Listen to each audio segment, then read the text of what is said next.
రాధ నాతో అంటూ ఉంటుంది, కృష్ణ నీకు విధి గురించి తెలుసుంటే దాన్ని నువ్వు మార్చేయచ్చు కదా అని.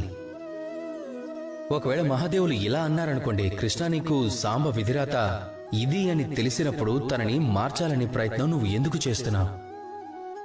ఎందుకు? ఎందుకంటే నేనొక తండ్రిని.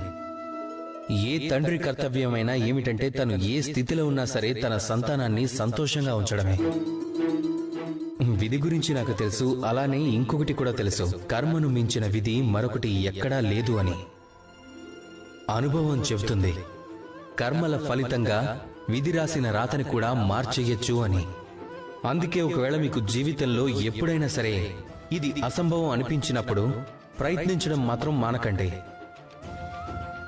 ఎందుకంటే కర్మలనే పావు ఏదైతే ఉందో అది విధి ఆడే వైకుంఠపాళిలో నిచ్చెనెక్కితే పాపం ఆ విధి దారి మార్చుకోవాల్సిందే కదా, అవునా కాదా?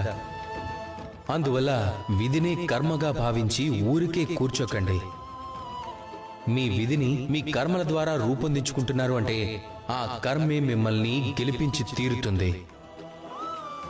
విధి కూడా గెలిపిని ఎంతగానో గౌరవిస్తుంది కూడా.